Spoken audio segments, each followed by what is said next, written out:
Today we are going to learn a new concept known as integration.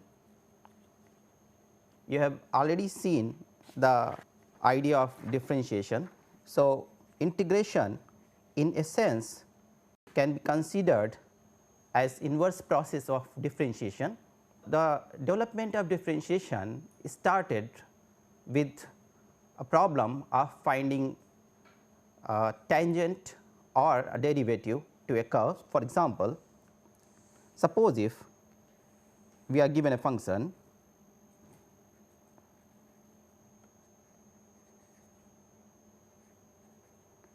y equals to f x, then at a point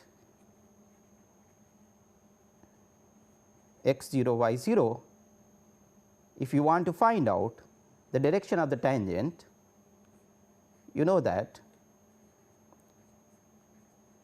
the dy by dx or the derivative of the function y is equals to f x, that helps in evaluation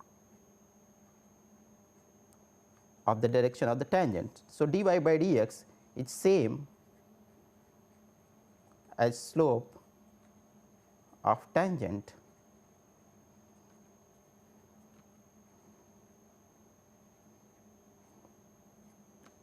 This derivative has several applications which you have already seen during the course in differential calculus.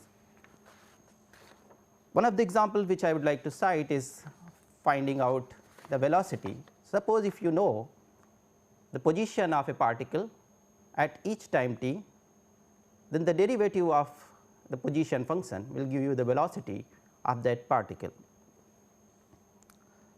The motivation of integration started with that how to find out area of different curves which are bounded by x axis. Though we study the differential calculus first, then we go to the integral calculus, but historically development of integral calculus, that means the development of how to find out area of curves or certain structures, that started long before than that of the differential calculus. Two main mathematicians whom I would like to mention in this regard are Leibniz and Newton, who have equally contributed for the development of present day calculus. The notations which we used in the present day calculus, they are more close to those of Leibniz. So, now what we are going to learn today is about integrals. Broadly speaking, we can categorize integrals into two types. One is indefinite integrals and the other one is definite integrals. Before I get into mathematical formulation of indefinite integral and definite integral, I would like to pose a question: why? Why this topic? So, in order to answer that question, I will put couple of examples. Assume that a function f x, which is defined on some closed interval a b, is continuous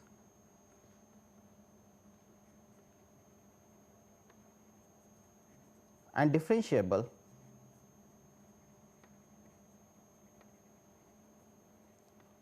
on open interval a b, so that f prime x is known at each point of this interval a b.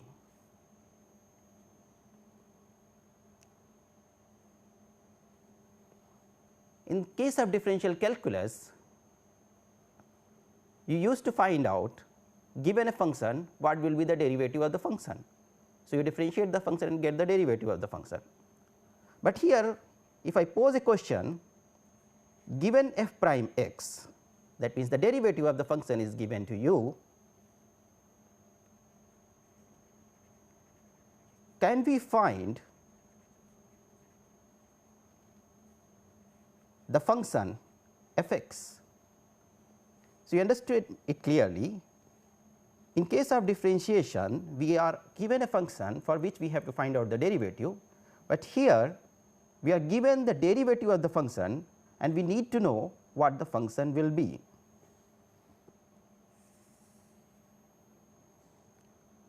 Let me pose another problem for you. Again, assume that f x is a continuous function on some interval, let us say a b,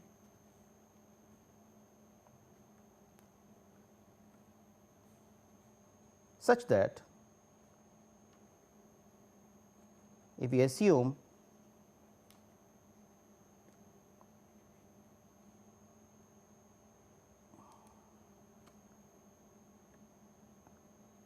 that this be the graph of the function f x,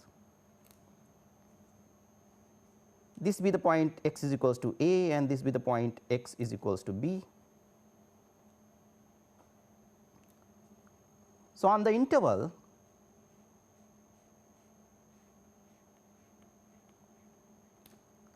what will be the area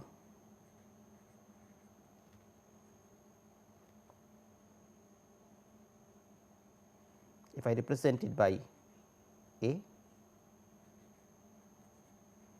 So, can we determine area which is bounded by this curve and the axis of x along with two lines x is equals to a and x is equals to b.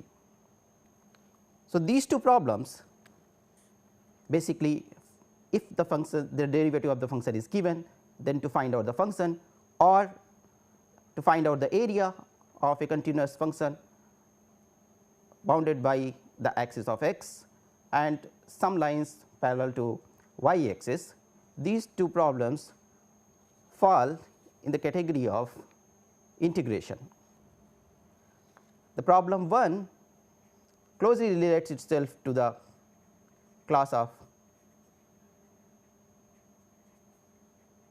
indefinite integrals, or you can say it may lead to that of indefinite integrals, and the problem 2 which I posed leads to that of definite integrals, and together this formulates so called integral calculus. You may be thinking that indefinite integral and definite integrals are two different entities, but basically they are interconnected.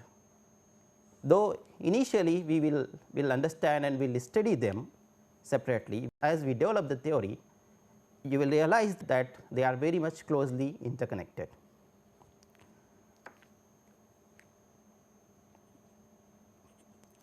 So, to look at the connection,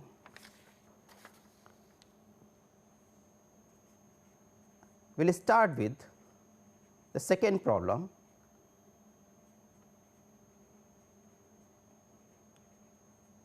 of defining area function. So, suppose that f x is x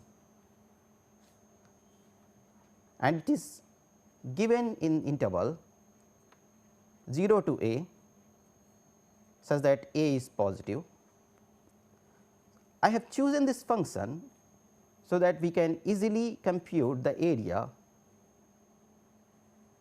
If I draw the graph of the function, let a be any positive number, so that we can assume that a is here and x is equals to 0 is here. So, the function graph of f x is equals to x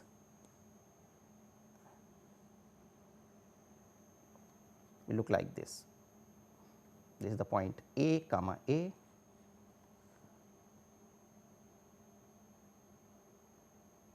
Now, what I want to know here is that can I represent the area which is bounded by the curve and the axis of x as a function of the variable x, such that each point of the interval 0 to a, if I substitute that value, I can get the value of the area. That means, I want to know a function a x,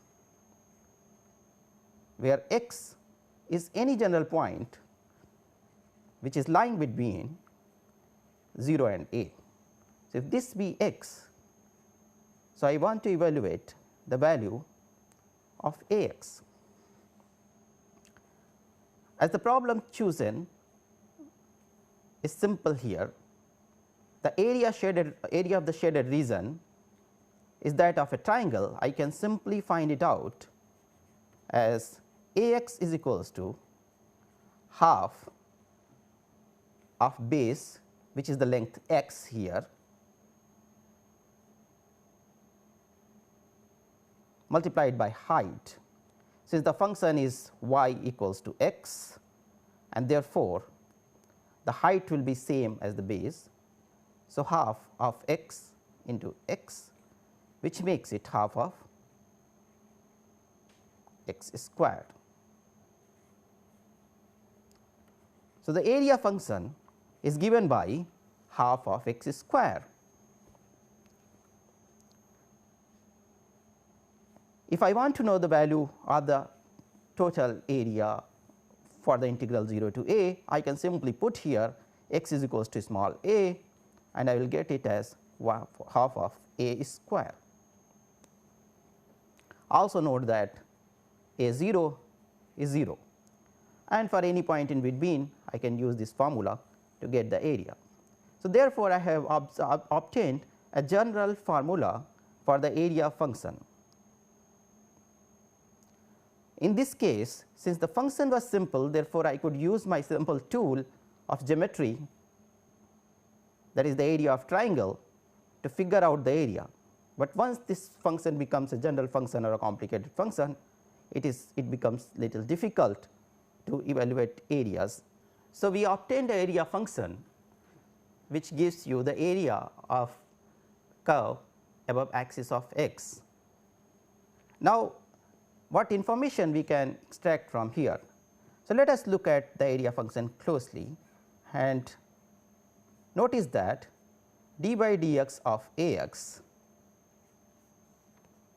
which is d by dx of x square by 2. In the previous example, we obtained that a x is equals to x square. It turns out to be 2x by 2, which is nothing but x. That means, d by dx of area function equals to the x. So, what it is notable here is that if we take the derivative of the area function, we get the function itself, the original function itself. Now, if we look at the problem 1 which we posed earlier, says that given f prime, can we find f x. So, here if we are given f prime, that means this x value, can we find f x. So, a x in that case can be related to f x. Before moving that, since this example I have posed with the help of a function y is equals to x, let me introduce a theorem which is known as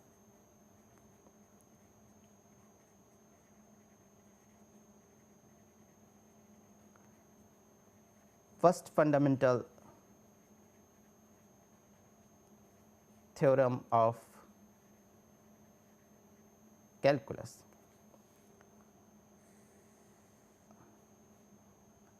Suppose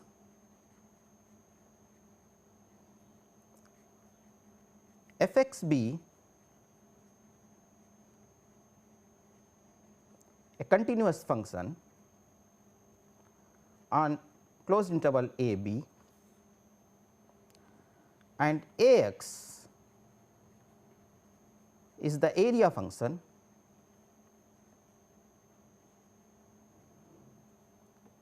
then the derivative of area function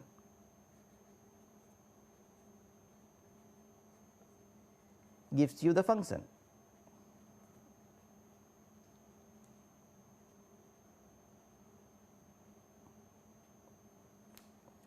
So, the relationship which we observed for the case of y is equals to x function is in fact true for all functions, and this result is known as first fundamental theorem of calculus. Next we shall look at the idea of antiderivative. As we are aware from differential calculus that the derivative of certain functions can be easily found. So, we will use that idea and understanding of differential calculus to figure out if we can find out or if that can help us in finding out these integrals. So, take the example sin x. We know that d by dx of sin x is cosine x.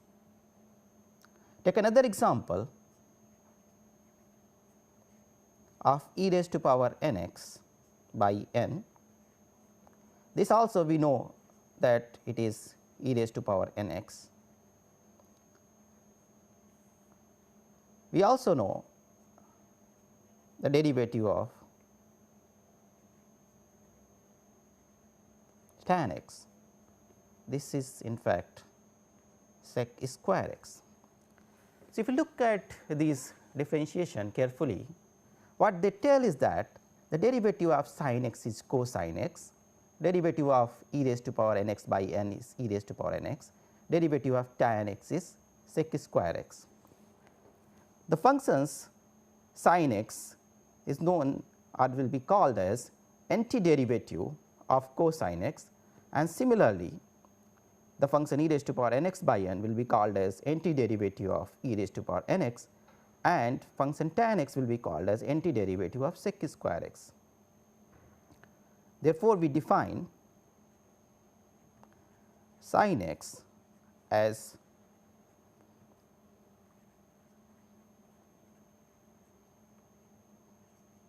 antiderivative of cos x e raised to power n x upon n as antiderivative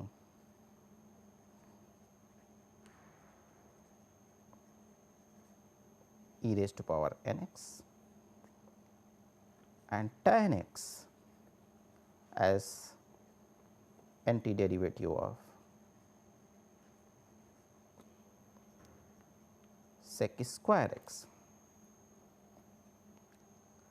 So, as I mentioned initially that integration or integral, they can be considered in a sense as the inverse process of differentiation, which can be visible from here is that the differentiation of sin x is cosine x, and similarly the antiderivative for sin x sin x is the antiderivative of cosine x. But as we know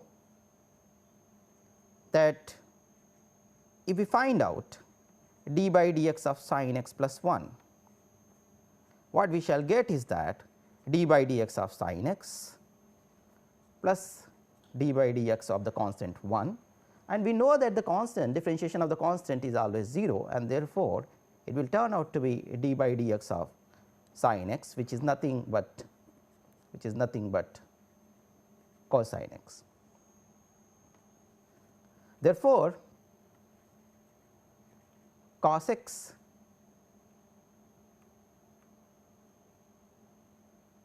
has sin x plus 1 also as antiderivative. So, what we saw earlier is sin x is the antiderivative of cosine x. Now, we saw that sin x plus 1 is also antiderivative of cosine x, and this in fact is true for all constant, because we know that the derivative of constant is 0, that d by dx of sin x plus c is equals to cos x, and therefore, sin x plus c is antiderivative of cos x, where c is some constant, we call it arbitrary constant,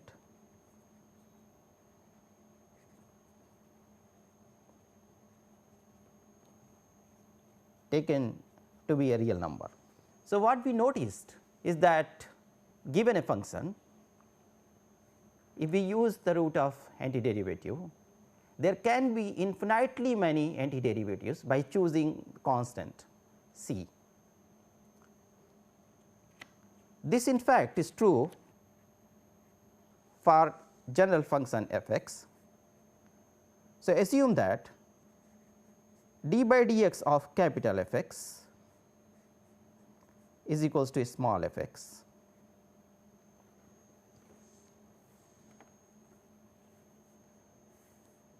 Then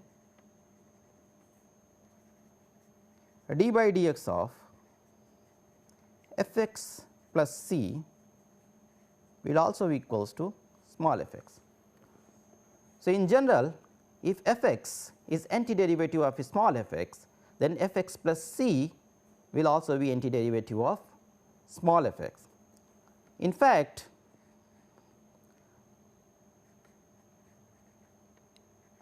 f x plus c such that c is a constant, this represents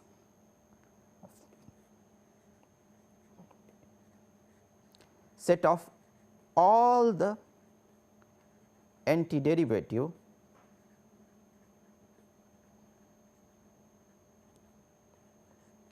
of f x, or it may also be called as family of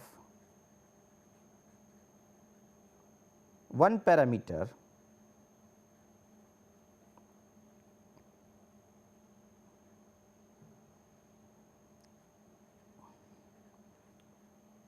curves. The value of c which is obtained here is often very important and is dependent on the particular problem which we are handling, which we shall see maybe at some later stage. Next, we define now formally integral. In fact, there is no distinction when we call integral or an antiderivative, they are same. So, when we write integral, there is a notion which is used.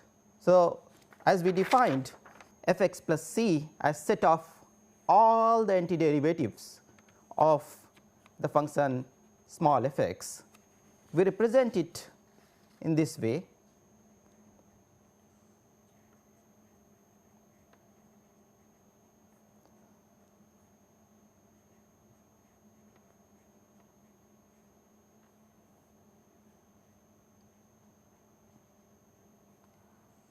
So, the set of all the antiderivatives or the function small f x is represented as the symbol long s, which we call as integral symbol.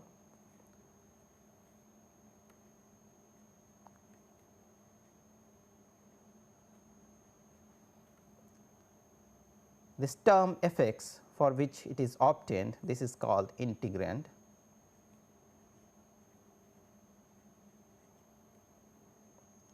This x with respect to which the function variable is evaluated is known as variable of integration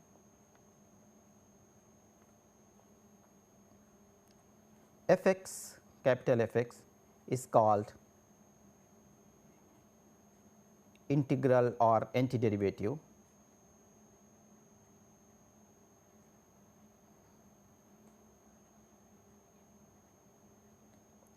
C is known as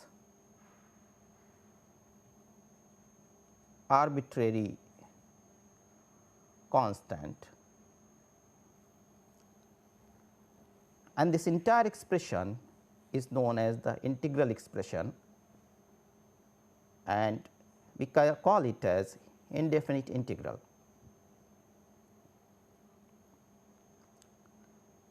So, an important remark here,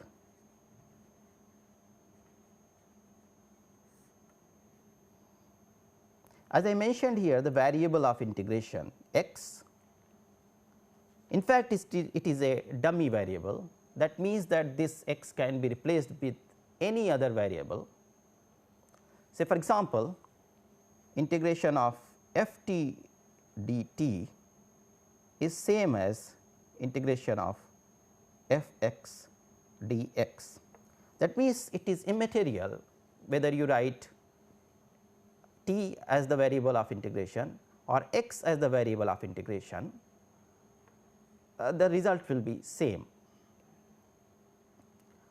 What it is important here is that which function you are evaluating. So, if we take the previous examples which I showed you, then in terms of integral representation we can write integral of cos x dx is same as sin x plus c. Second example, integral of e raised to power n x dx. I showed you that differentiation of e raised to power n x upon n is e raised to power n x, and therefore, integration of e raised to power n x will be e raised to power n x by n plus constant. Third example, integration of sec square x dx. So, since differentiation of tan x gave you sec square x, therefore, integration of sec square x will give you tan x, the tan x plus constant.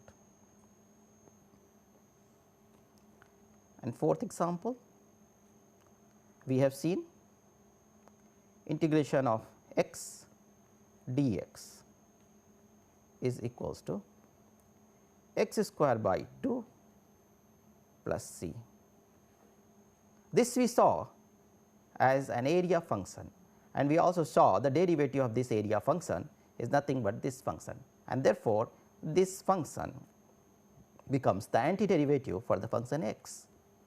So, these are the examples of these are some of the examples of indefinite integrals. As I remarked, the integration of cos t dt will be sin t plus constant. So, if the variable of integration is t instead of x, it will give you the same function with new variable. So, now we shall look at example of finding antiderivative just by inspection. We may call it as integral also.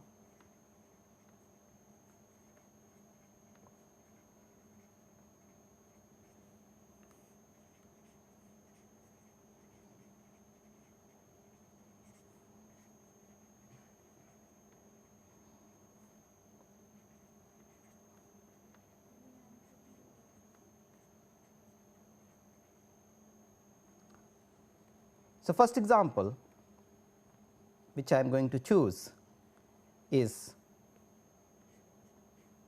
f x equals to sin 2 x. Now, look at this, we are, as we are aware that antiderivatives, they come via the inverse process of the differentiation, and therefore, if I am getting sine function, I must have differentiated a cosine function. So, let us see what will happen if I differentiate a cosine function.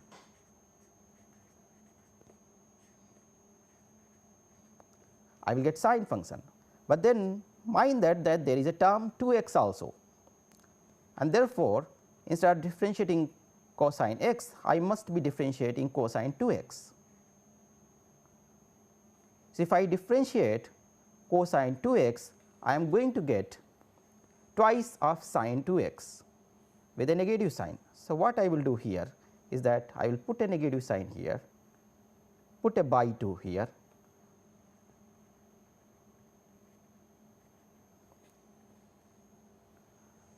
what one can do is that one can figure out the derivative of cos 2x as minus of 2 sin 2x, and then the calculation will be like d by dx of minus 1 by 2 cos 2x is equals to sin 2x, and therefore, this becomes antiderivative.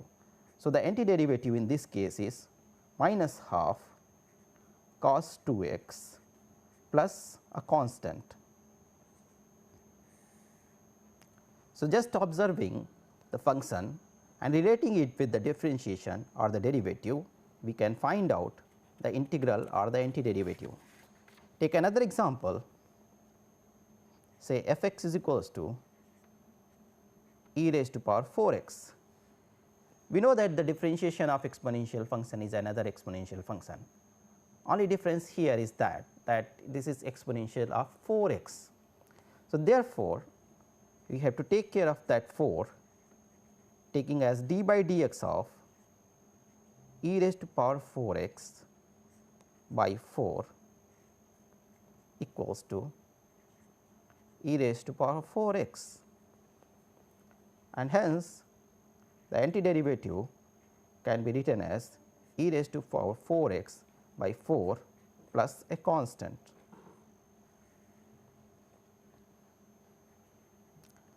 Another example which may choose as f x is equals to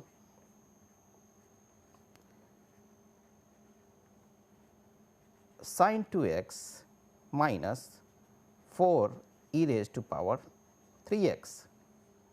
Now, here look at this example, this is having two functions, sin 2x and exponential function.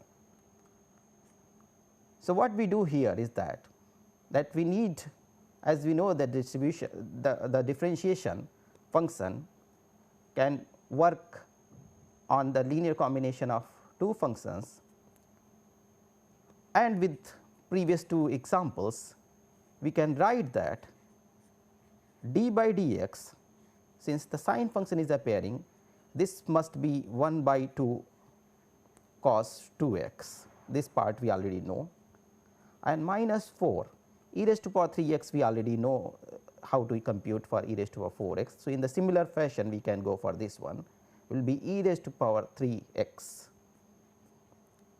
by 3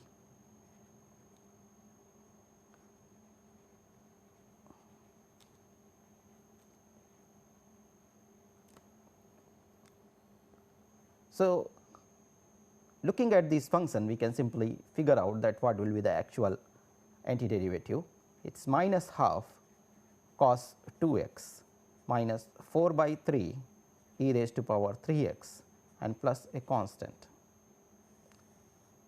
So, we have figured out that if given a simple function, we can write the antiderivative or the integral of that function. What will happen in case of some complicated functions? So, before getting into the examples further, we will look at this another remark too, which says that if the derivative of two functions are same for all x belonging to some interval I, then f x minus g x is constant, that means f x and g x they both belong to same family of curves. So, it is easy to see the proof for this. Assume that h x is a function which can be represented as the difference of f x minus g x. Take the derivative, so that h prime x is equals to f prime x minus g prime x, this for all x. So, we know that f prime x and g prime x they are all same, and therefore, this becomes equals to 0. H prime x equals to 0 for all x implies that h x must be constant,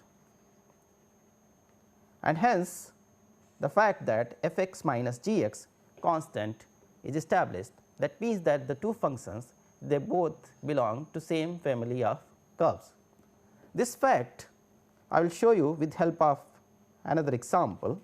So, consider d by dx of sin inverse x, which we know is that is square root of 1 minus x square, and d by dx of cos inverse x, this is minus 1 by square root of 1 minus x square. So, these two are known results from the differential calculus. We will use them by writing d by dx of sin inverse x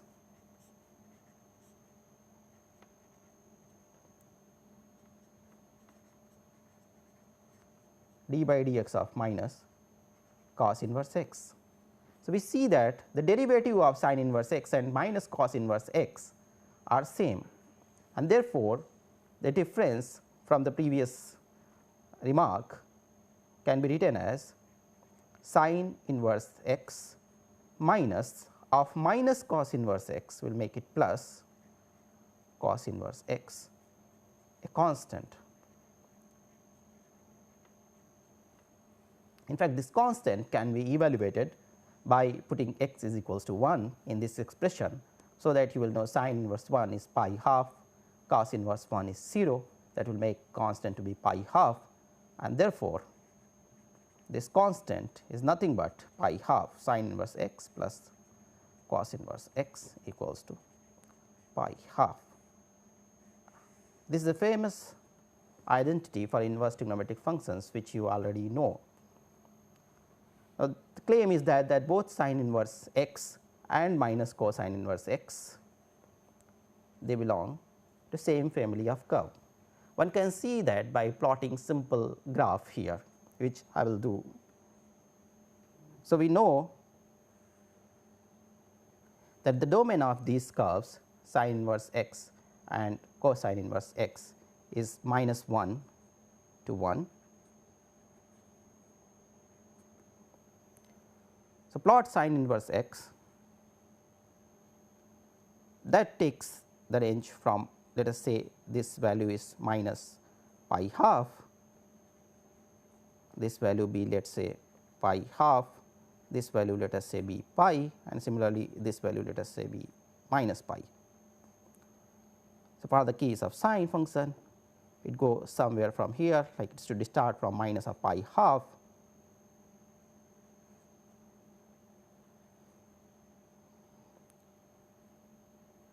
and go till pi half. For the case of cos inverse x, you know, for the range of minus 1 to 1, it should start from minus, it should start from pi and then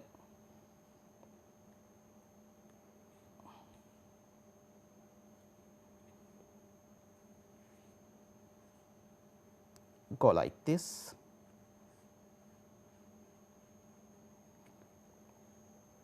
But since this function is your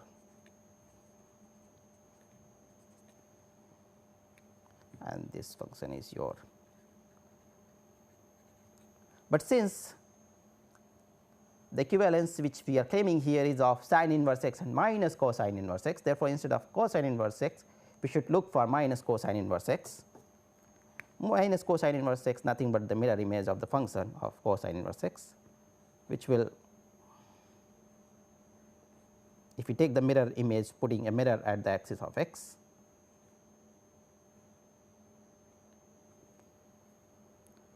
so if you notice this distance will be pi half and this function will be minus of cos inverse x. So, now you can clearly think that all the points they are minus pi half different. So, the function sin inverse x and minus cosine inverse x, they both of them look similar, that means they belong to same family of curve. In fact, we can also put a geometrical interpretation for the idea of antiderivative of or integration.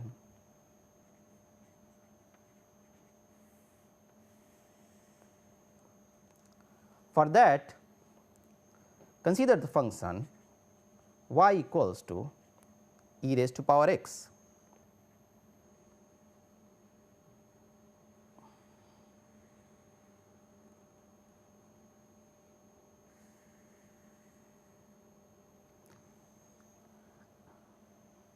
So, if you consider this function y is equals to e raised to power x,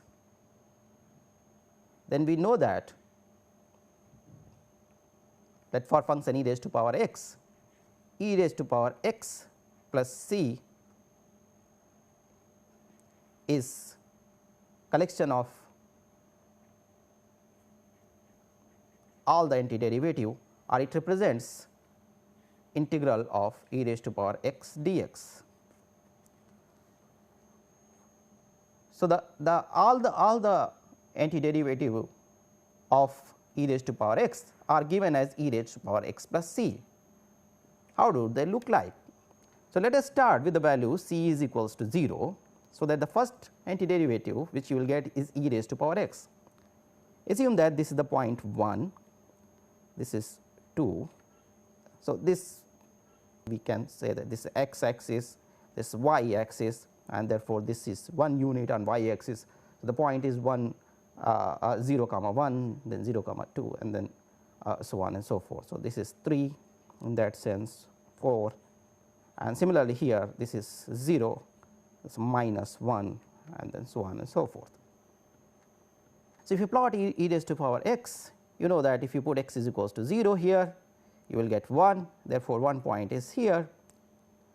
Further, you can plot some other values by putting some more values. Say if you put x is equals to 1, it goes to e, and you know, for let us say this is the point x is equals to 1. So, e you know value is 2.7, therefore, it will be somewhere here. So, in between it should go smoothly like this, and similarly other values you can plot, and as x goes to negative large value, this value goes to 0. So, x axis becomes a tangent to the curve as x goes larger in the negative x axis. So, this is the curve e raised to power x. Similarly, if I put here c is equals to 1, the next curve I will get is e raised to power x plus 1. So, the next curve e raised to power x plus 1, how shall I plot e raised to power x plus 1? Again, if I put x is equals to 0 here, what I get is 2. So, that means that the point of intersection with y axis is 2, and since the two curves are parallel, so therefore, this, and in this case the line y is equals to 1, that will be tangential to the curve e raised to power x plus 1. Similarly, the other curve I can plot for you is this way. So, this is e raised to power x plus 2, e raised to power x plus 1. So, now you can in general plot other curves also going negative direction. So, this curve becomes e raised to power x minus 1,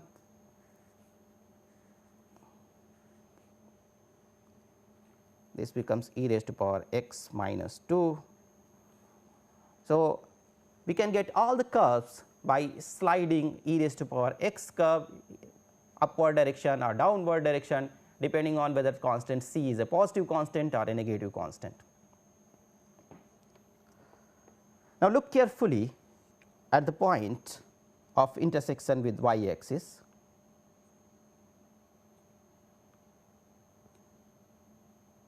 Let us rename these points as P naught, P 1, P 2, P 3 and similarly so on and so forth. And if we evaluate the dy by dx, that is the derivative at the point, let us say starting with P naught, will be d by dx of e raised to power x, sorry, P naught is e raised to power x minus 1,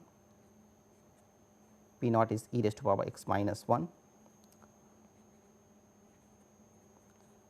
Then you will get e raised to power x at P naught. At P naught x is 0 and therefore, you will get the value 1. Similarly, you evaluate dy by dx at P 1. So, at P 1, P 1 is this point. So, this is corresponding to curve y is equals to e raised to power x. Therefore, you will get d by dx of e raised to power x at P 1 equals to e raised to power x at P 1 equals to 1.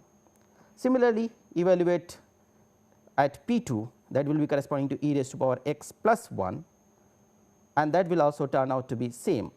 So, what I am trying to point out here is that the direction of tangent at each point of intersection of y axis with each member of this family of curves is same as 1.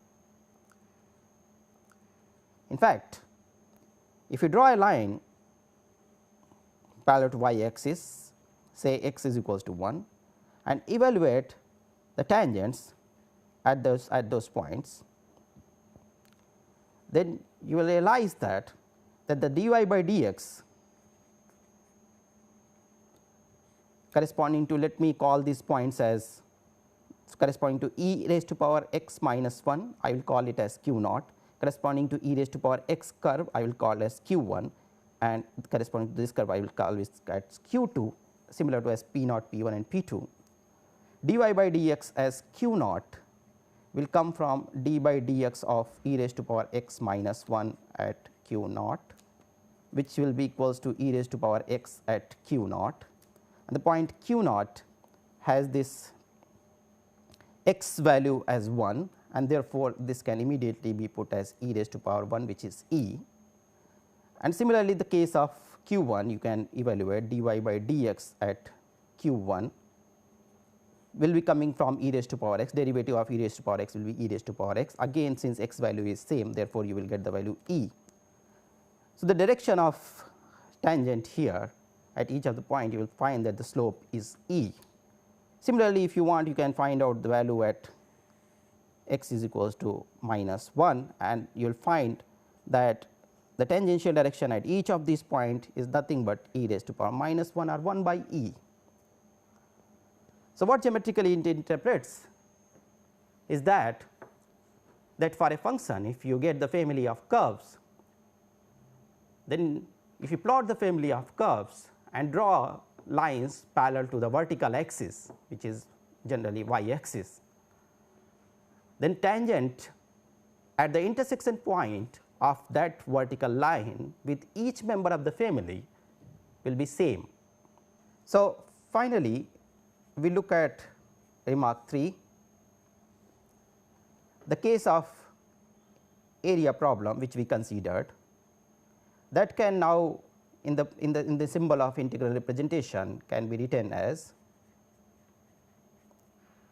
Ax is equals to integration from 0 to x dx, which we obtained as x square by 2.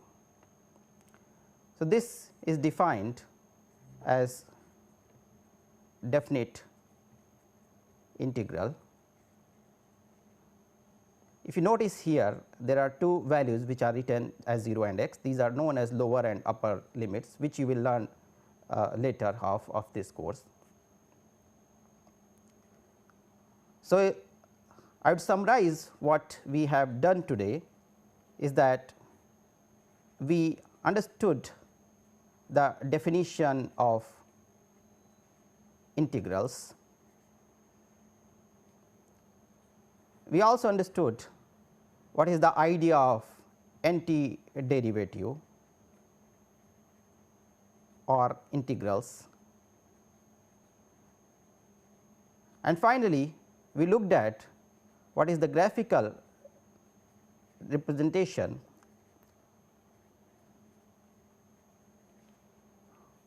of these integrals or family of curves.